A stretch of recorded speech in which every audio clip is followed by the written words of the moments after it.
Welcome back to Truth Talk.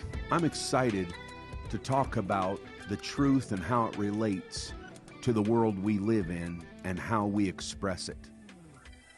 I think it's important that everyone understand that all of us want to belong. Being part of something, being in a group, and being accepted by a group is always something that people, no matter what socioeconomic level they are, they need that sense of belonging. Now, how one achieves that sense of belonging is extremely important, and it is noteworthy in how we achieve that. Because if I belong to something, but I belong to that based on falsehoods or something that I have fabricated, then that sense of belonging is not only suspect in my own mind, but it is sinking sand in which I stand. And so the problem is that to be accepted into any group or any body of thought, one must ascribe to a certain level of mental participation. And that's important. And it's important to talk about how we achieve that. Now, for anybody that thinks that peer pressure goes away when you get out of middle school and high school, they are woefully understudied and dangerously imperiled of being lost and losing their identity in adulthood. And so it behooves us to look at some of the issues surrounding a sense of belonging. Now, today's episode is called Lying to Belong. And this is essentially unpacking the ideology that people want to belong and are willing to become something they are not, or to ascribe to a level of inauthentic behavior in order for others to suppose that they are. So you don't think I'm just rattling off stuff. I am taking this from a book called Collective Illusions. And this book is by Todd Rose. It's a great book that talks about conformity, complicity, and the science of why collectively groups make bad decisions. And I think it's well written. Now, last week I covered The Delusions of Crowds by William Bernstein. And so that's why we make bad decisions in a group, and why crowds go mad in a sense of togetherness. Now, this one that I'm going to talk about is more along the lines of the internal aspect. Not only do we have and experience peer pressure as adults, we also experience the pressure within of what others feel and think about us. Now, last Sunday morning, I don't know when this will air, but I don't know what the date would have been. I think it's like March 19th that I was preaching, and I preached a sermon, and the title of it was The Spirit-Developed Self. And a lot of people think that Jesus was selfless, and he wasn't. Neither was he selfish, but he certainly wasn't without a sense of self-awareness and self-differentiation. Jesus understood. Jesus knew. He knew who he was. He knew how to be loyal to himself without hating those who didn't understand him. Now, if you look at Luke chapter 4, Jesus is led around by the Spirit, and he's full of the Holy Ghost. Okay? Satan tempts him in three primary ways. Turn the bread into, or the stones into bread. You don't have any, so you don't possess any bread. You're hungry. Therefore, you are only what you do. Now, he also takes him up onto a high mountain and shows him all the kingdoms of the world and said, these are all mine. You want the kingdom, and you don't have a kingdom, but I do. If you'll bow down and worship me, I'll give you all these kingdoms. And that is basically possessions. So the first temptation is to believe that, I am what I can produce, okay? Or I am whatever I can work in the way of performance. The second one is I am only what I possess. And the third one is takes him up into the pinnacle of the temple, looks down, there's all those Jews and all those religious leaders, and he said, throw yourself down. He quotes Psalm to him and says that he will bear thee up, angels will bear thee up, lest thou dash thy foot against a stone, and you will be known as the Messiah. You will achieve acclaim. So 3 things the temptation comprises of. The temptation to believe that I am what I produce. The temptation to believe that I am only what I possess. And the third temptation is I am only what others think of me. Now, Jesus said, I'm not turning these stones into bread, and I'm not working a work for you so that I can produce some effect. Now, Jesus also pushed back and said, thou shalt not worship anything except the Lord thy God. And in that way, he said, I'm not going to attain popularity by doing what you want me to do. And so Jesus conquers the 3 areas of a lack of self-awareness. I am what I do, I am what I possess, and I am what others think of me. You're none of those. You're actually more than what you produce because you're living off the works of Christ's righteousness. You're also more than what you possess because you have an inheritance in the world to come. And you are more than what other people think of you because you have won and attained the favor of God. And so you don't have to cave to the internal pressure of comparing yourself amongst yourselves. Now, in Todd Rose's book, Collective Illusions, he writes a chapter, and if you get the book, it's on page 42. It's called Fake It Till You Make It. And it's an interesting study that a man did. He's a social psychologist. So let me read this to you. When our beliefs and behaviors are misaligned, we feel thrown off kilter. The social psychologist Leon Festinger called this sensation cognitive dissonance. Okay? And this unpleasantness of this feeling motivates us to bring things back into alignment. We can either change or justify our behavior, and we usually do the latter. For example, one of Festinger's studies looks at what happens when a person is paid to tell a lie.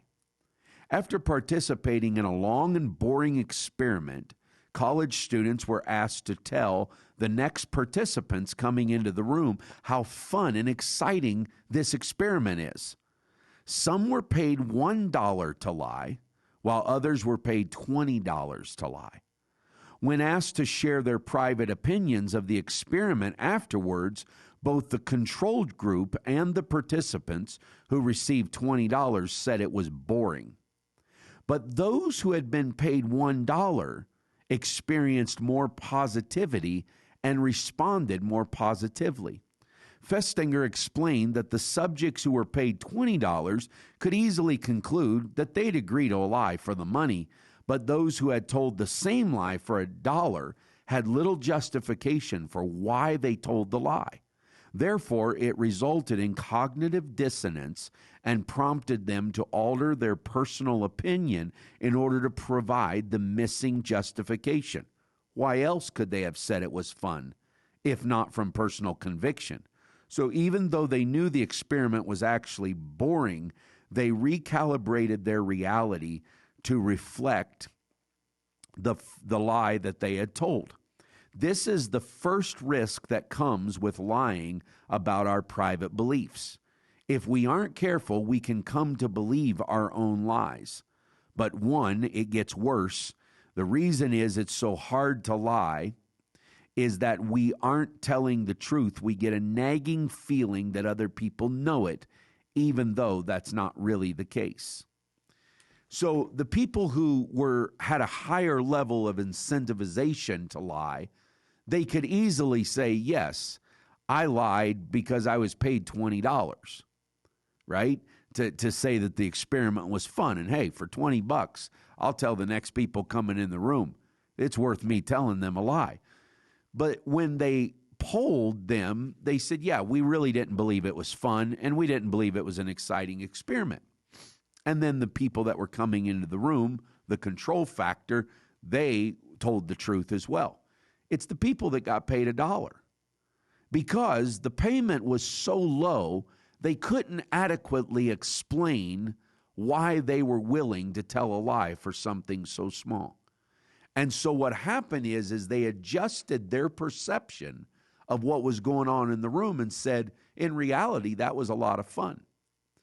Now, the reality is that it wasn't fun, it was boring, but they were embarrassed to say that they were willing to lie to participants for a measly $1. So what we're dealing with here in this look of collective illusions is the fact that it's the emperor in his new clothes, but why do people fall into groupthink? Because inwardly, they're pressured to believe that this is what their opinion is. For instance, in this book, it deals with the subject matter of listening to music. And they can take certain music. I'm not going to name the musicians because I don't want everybody researching, but there's just musicians that's just horrible. And it's horrible music, and it's not good, and it's not talent. It's just got a beat, and it's got a little bit of a rhythm. And so if the control factors are given out, people will say, that's not good music. That's not talented, right? They're repeating some lame, empty, shallow lyric over and over ad nauseum. However, they found that the more people think that this song is popular, the more likely they are to believe in their self that it was good and quality music. So, and this is the problem, folks, with Instagram idea, is we go on Instagram, we look at what everyone else is doing in Pentecost, outside of Pentecost, and whether or not we feel a congruent conviction or impulse to be or do or become that, we're pressured to be that because we think that's what everyone ought to do. Okay? And so this is a danger in the groupthink concept that says if everybody's doing this and if every church is doing this, then this is what we need to do. Let me tell you an example. Now, let me preface this example by saying that the church in Yucaipa that I pastored, we had a global Sunday. And the church that I pastor now in Calgary has for many years prior to me had a global Sunday, and we still have a global Sunday, okay? So I'm not on a rant here, okay? I'm just showing you an illustration. There's a church in the South that had dealt with some extreme racial tensions, and the polarity in the dialogue was pretty set.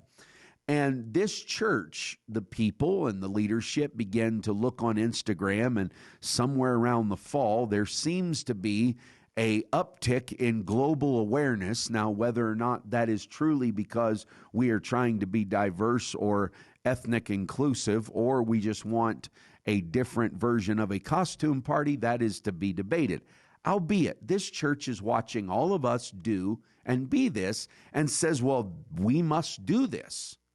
Now, the leadership all felt like this is a bad idea, but because of the outward pressure of what someone else was doing, they could not quantify their feelings and emotions around why they should not do it.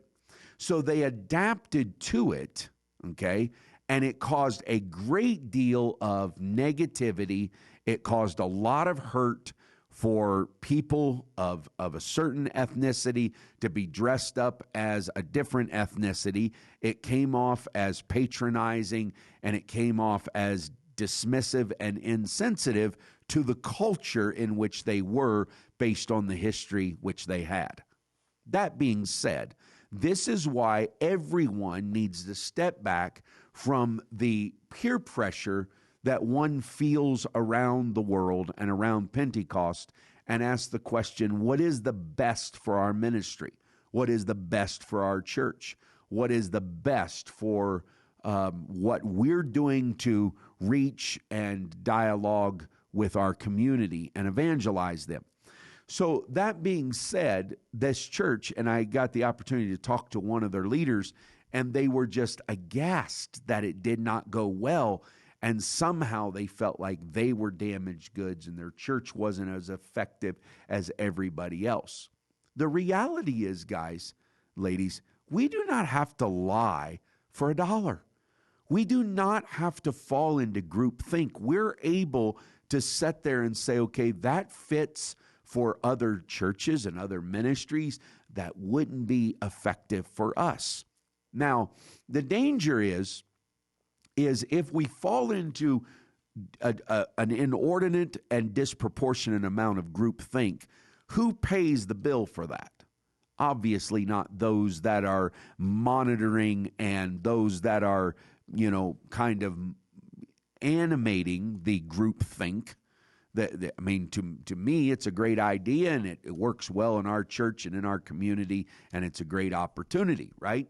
But the reality is it may not be for somebody else, and that leadership group and that group of people have to have the self-awareness to sit down and say, wait a minute, we are self-differentiated because we are not like everybody. We are called for a reason to be in this area to achieve these objectives or goals. And if a church cannot do that, then they fall prey to just becoming what everyone else is, and they have to pay their dollar and they have to lie. And internally they know, we really don't think this is a good idea, but on Instagram, every other church is doing it, and so we have to do it, okay? So while we're talking about this, there are things that worked for me in California that do not work for me in Canada, such as July 4th celebrations and patriotic fervor around the United States and around nationalism. While that may work well to honor the military and those who have shed their life's blood so that we may have freedom, it's brilliant. It's wonderful.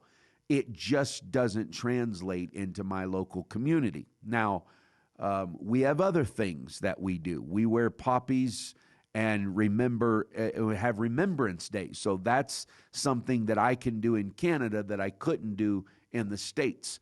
Now, the problem is that when you get to July 4th and everybody's doing X amount of event and they're doing patriotic fervor and patriotic nationalistic things, you look and think, well, man, how do I translate those kind of events into our church? There are some things that one will see and experience that are non-translatable. You have to be self-assured and self-differentiated enough to where you're not running around trying to be a mini-me to someone else. I think this is some of the pushback that we get when we're talking about the groupthink in outreach and evangelism. It works here. This is how they're doing it. Therefore, it must work this way for me, and I must accomplish in this way. And that's not necessarily true. Your church is unique. Your ministry is unique. Your efforts are unique. And whatever that is, you need to embrace that and not lie to belong to a club, right? Everybody admits that you must do outreach. You must go out into the highways and byways, compel them to come. You must go where domesticated Christians will not go to reach out to people, wherever that is and however that works. But you cannot fall prey to feeling like you are less because you're not doing exactly what someone else is. You don't have to pay your dollar to lie. You can honestly say, that doesn't work for us, and that's okay. Now, here's a book that I want to talk about, and it talks about a lot of issues, and I would recommend the book. It's something that is extremely intriguing to me, written by a brilliant man. It discusses four major issues. It discusses the gay issue, and then it discusses the Marxist issue. It discusses women's rights, and it discusses the impact of technology. It discusses race, and it discusses forgiveness. And it discusses the trans culture and debate. And so the book is called The Madness of Crowds. I don't know if you can see this. By Douglas Murray. Douglas Murray is a brilliant guy, and he is super articulate and a very good writer. Okay? This is The Madness of Crowds, Gender, Race, and Identity by Douglas Murray. Now, he writes in here about why people feel as if the groupthink is so strong that you can't break it. And he does this so well because he takes a lot of those who write on race and identity and that are pro transgender lifestyle with hormone blockers, and he deals with all of these subjects in this book. But what he does that's interesting to me is he gets into academics and he takes apart their writing that is pro these issues, and he shows you how bad they write. And so many people don't feel like they can stand up and say anything because there's so much out there, right? Well, not everything that says it's science is science. Much of it is politically motivated, and much of it is not science. It is just politics dressed up in gender dysphoria or whatever it is. And in that issue, it becomes a catalyst for someone's political platforms. Okay? Now, excuse me. He says that they present their claims as though the social wasn't in their title and science in the social science is real. He makes a very good case that social science is not real, that it's more social than it is science, but they downplay the social aspect and they exaggerate the scientific. He calls it, page 60 of The Madness of Crowds by Douglas Murray, he says that they present it as though it were scientific when they were in fact not even in politics, but more like magic. This was make-believe masquerading as science.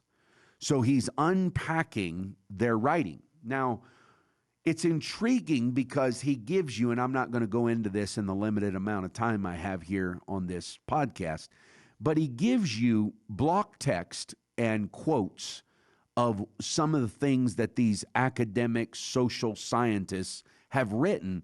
It is not only badly written and poorly articulated, it is indecipherable gobbledygook.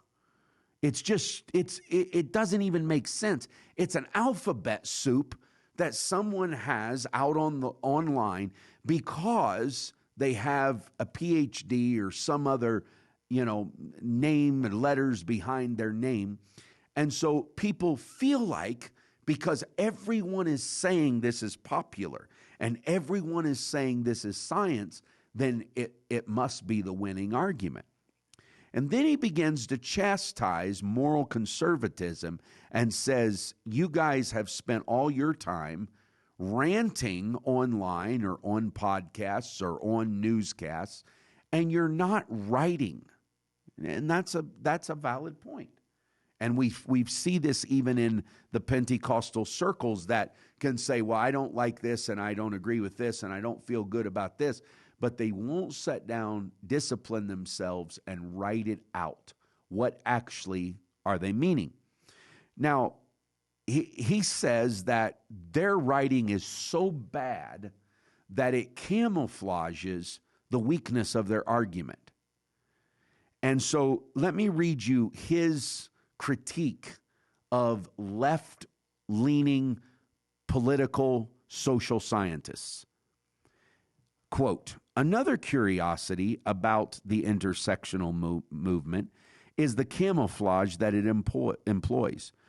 For aside from McIntosh's most popular document, the one thing that all purveyors of the ideologies of social justice and intersectionality have in common is that their works are unreadable. Their writing has the deliberately obstructive style ordinarily employed when someone either has nothing to say or needs to conceal the fact that what they are saying is not true. So that is one of the most brilliantly written lines on bad writing I've ever heard in my life. And he essentially says, you guys are employing a style of writing that is doing one of two things. You're deliberately obstructing people from understanding what you're saying. And people who do this is normally people who are just writing and have nothing to say, or what they're writing is not true.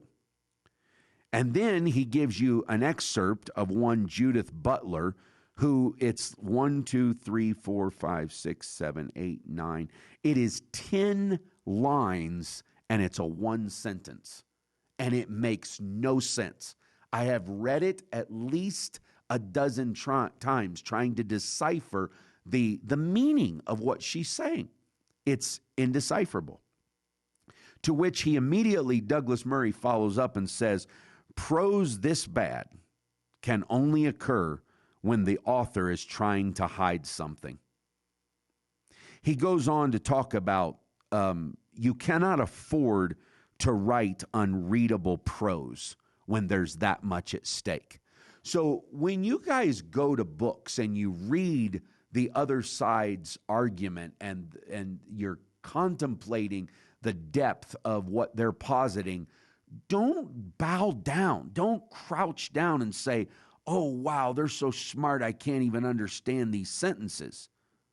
No, really good speakers are uber articulate and have an ease in communicative style that allows everyone to understand exactly what they're saying and what the outcome of what they're saying is. Okay? So don't be cowed down to the emperor in his new clothes when you're reading social sciences. Stand up for yourself and say, wait a minute, this makes no sense. Because what they're doing is they're producing these great logs of works and saying, there, if I can write that many words and volumes on it, I must know more than you. The reality is you don't. So on the transgender issue, I read a definitive critique of anyone who opposes hormone blockers. Okay, I read it. It was hundreds of pages. It made no sense. Not only did it not make sense, it was intellectually immature and it was ethically inaccurate. And when they did it, they never even discussed chromosomes. How can you have a conversation about the definition, the meaning of humanity, of mankind, of womanhood? How can you do that and not talk about the chromosomes? It's so intellectually dishonest. And yet people are bowed over because it's 400 pages long. And so they must know something. Douglas Murray writes and says, if you have this much at stake, he or she needs to communicate exceptionally complex truths in as simple and clear a language as possible. Okay, this clarity and this honesty may still exist in the sciences, but it is dead if it ever existed in the social sciences. Still, the purveyors of social justice theories have done a job in providing a library of works, which, however unreadable those works may be, present an intellectual framework on top of which political positions can be adopted and politicized claims can be made. Anyone who finds it useful to argue that gender or race are social constructs can cite a whole library of material to bolster their claim and cite endless numbers of tenured professors and academics who can, quote, prove it. A God made of X, who is then the subject of study by Y, therefore belong, and long comes Z to write about the re-articulation of the temporarily demonstrated by an Althusserian comparison of their work. See how crazy that line is? But yet they keep pushing that kind of stuff. And you're like, what does any of this mean? And so any student wondering whether the world really works like this can be instantly presented with a library of intimidating evidence that the gobbledygook he is failing to comprehend is his fault and not the fault of the writer of the gobbledygook. Now, that's plain enough, okay? The point is, stand up for yourself and become an uber-articulate human that is conversant in truth and know your position. And don't be bowed over by all of these things that come along in dishonest arguments that are smuggled in under the guise of complexity and higher learning. If they wrote clearly, they would attract more outrage and ridicule. The reason they write so badly is they can hide their demonic schemes inside their gobbledygook, and by doing such, nobody can see what they really mean. This is one reason why the field finds it so hard to detect what is sincere and what is satire in these people. Why? Because they hide their most bombastic, ostentatious, ridiculous, and ludicrous statements and theories in such a body of unreadable work that most people cannot discern and decipher. And by the time they get to the point is so lost that it never dawns on them how evil, how wicked, how dishonest, and how manipulative this conversation has become. And so they're cowed down and they're backed up and they say, well, man, I'm just not that smart. Well, guess what? You are that smart, and you are endued with the power from on high that gives you the ability to discern. The gift of discernment can be operable in your life. And so I'm telling you, do not follow the collective illusions of a world that's making bad decisions every day, and do not follow the madness of the crowds into the race, gender, and identity issues. There is a Bible, and that Bible speaks of truth. And truth is not something you believe. Truth is somebody who died for us, rose again, and now is living and speaking inside of us and through us. Buy the truth and sell it not. It's worth keeping, and it's worth articulating.